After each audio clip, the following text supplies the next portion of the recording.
Skeeter Wyatt on his way to Bradenton Motorsports Park. Yeah, I did a little shopping on Temu and found me a Leroy in the Hell Yeah Brother section.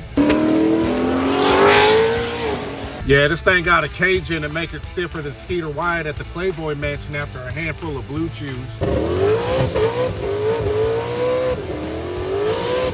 Skeeter Wyatt might be known for crushing bush lattes. This thing's known for crushing cones on the autocross course. Stay tuned to get the lowdown, brother.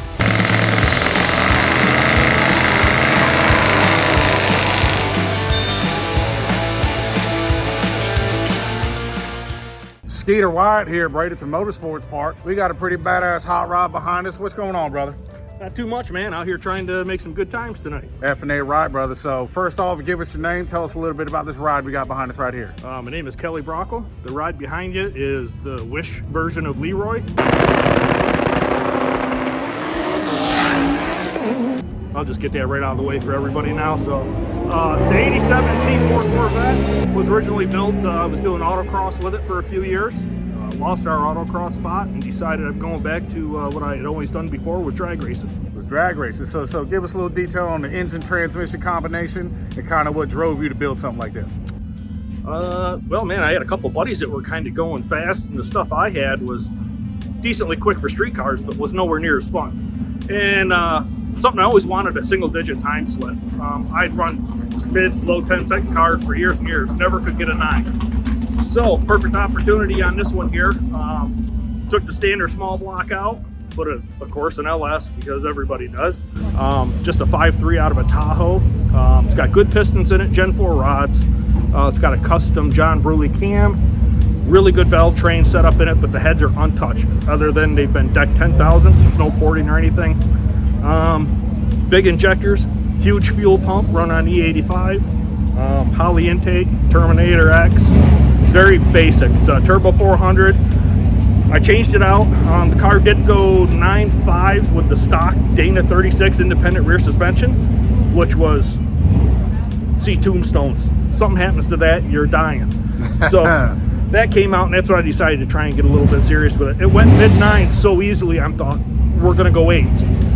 And I converted the car over to a solid rear axle, so I made all my own 4-link brackets and bars, everything, and somehow or another, the thing just works. I was going to say, we got to address the elephant in the room, but you already addressed it. I'll get that right out of there. That's right. So what's it like for Cletus McFarland and Leroy to be your hero? He's not my hero. Oh. I have nothing against the guy. I envy him. He's living the dream. You mean to tell me that you didn't just rip off his idea and build this? I didn't. This idea went way back before me and before Cletus. So he copied you is what you're saying? No, probably not. He don't know who the hell I am. Well, I'm going to get a hold of him and tell him that he copied you. Now, I'm going to try to create some controversy here. There you go. You know what I mean? We got to trash talk when it's trash to be talked. Stir the pot. You know what I'm saying? Now we got to BS in a little bit earlier. How did you actually come into possession of this car? So I was autocrossing a bunch of different vehicles, all of which were fairly expensive, and none of them really worked all that good for autocross. I was trying to be competitive, and I had come across the version of Hot Rod, what they had done with one of these, and I thought, well, it just makes perfect sense. And I watched this car. It started out at $1,400. I told the guy there ain't no way. The whole side of it was melted from a house fire. Had no engine in it. Let me stop you right there for a second. Was it a house fire? Or was it a double wide trailer fire? Oh no, yeah, it was a double wide trailer. It was a double wide trailer. It might have been a single wide. It was pretty rough. That's right. It was probably a single wide. Might have been a meth lab. Might have been my neighbor. I might have been a witness, but we ain't gonna go that far. Yeah, don't worry about it. Nobody can identify it now. So that's right. Basically, I bought the thing after June with the guy for a while. He wouldn't come down on price. About 3 months later, it popped back up for $400. So I told him, hold on, I'm on my way.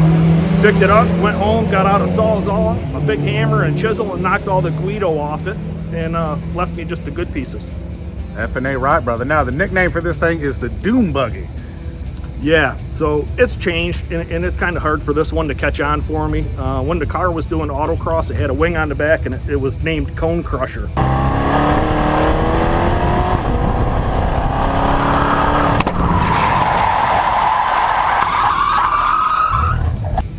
So You'd Okay. run Oh, over cones when I you're got out there. So it may have made sense. This one here, I don't know. Once it went drag racing, I threw a bunch of names out at it, and I don't know. Doom Buggy just kind of hit because it's been doomed a few times. Put me in danger a couple times. So it was just kind of a fit name. It's like a buggy. Instead of Doom Buggy, we'll call it Doom. That's right. That's right. Now, a lot of dune buggies go out there, you know, in the middle of the desert, the actual dunes and stuff like that. But I'll tell you this right now, you don't got to be doing that to create some sandy vaginas in case they want to line up to you. You know what I'm saying? Yeah. But now we over here street heat. You got any plans to get a grudge race going? I think the only grudge race I'm going to have tonight is going to be the guy parked next to me over Ooh. here. Who's a good buddy of mine, and the car's quicker than I am, but anything is possible at any time.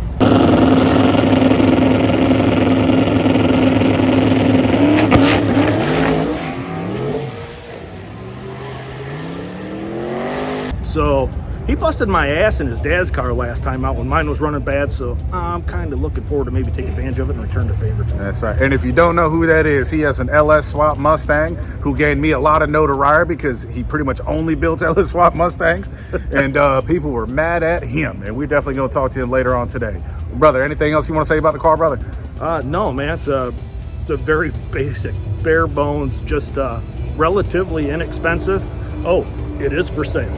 Everything's always for sale. So, car's super dead nut reliable. Hopefully tonight, it normally runs, I don't care about it. If anybody knows my times, I'm not on the street with it anymore. So, but 5.5s at 130.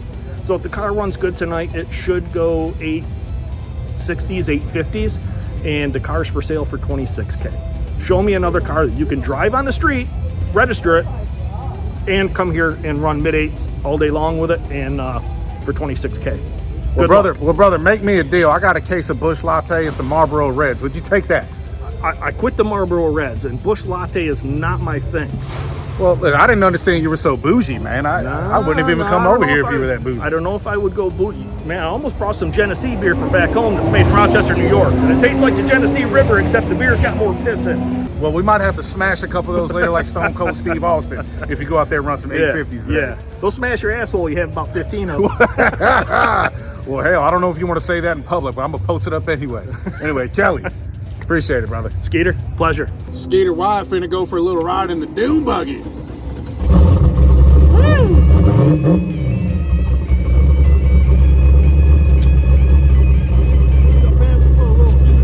Yeah.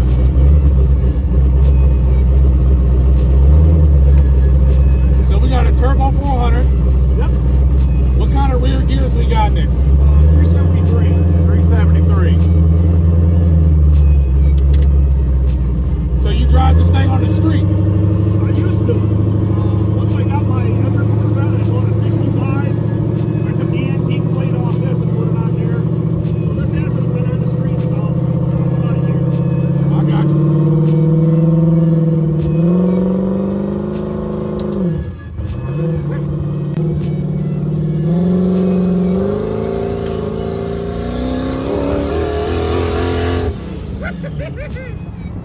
Right now, I don't like some stuff on the front.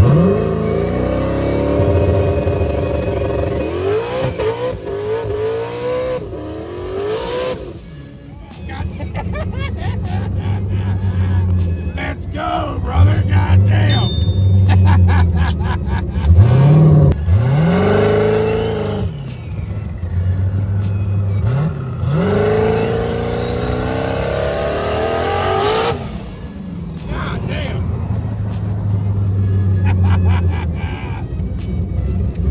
Oh boy, this thing is a goddamn riot. Let's go, brother.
All right, my man. Now, let me ask you something. Yeah. Seems like you got a little spicy on that first pass. Knocked the tires off a little bit, so what do we do to fix that? Looking back at your video, I mean, it transferred a lot of weight, squatted down, blew the tires off, and then it actually bounced. I put a couple clicks of compression in it, a couple clicks of rebound to try and keep it set back and not bounce back up. I also took some RPM out of the leaf, a good bit, like 600 RPM out of the leaf, laid the boost ramp over just a little bit. I mean, it was pretty much nothing. It was off the braking, give it everything it's got, what I had it set to. Now I kind of got it ramping in, so it should be much softer on the leaf. And then I turned it up probably 4 or 5 pounds after about 2.5 seconds. So out the back, we hopefully maybe get a little more mile an hour. And if it pulls its 1,260 foots, I think we have a good run. That's been a right, brother. This thing dropped the ass in like a single mom listening to Juvenile. So we gonna solve that little problem. We gonna get it down this time, brother. Let's go. There we go.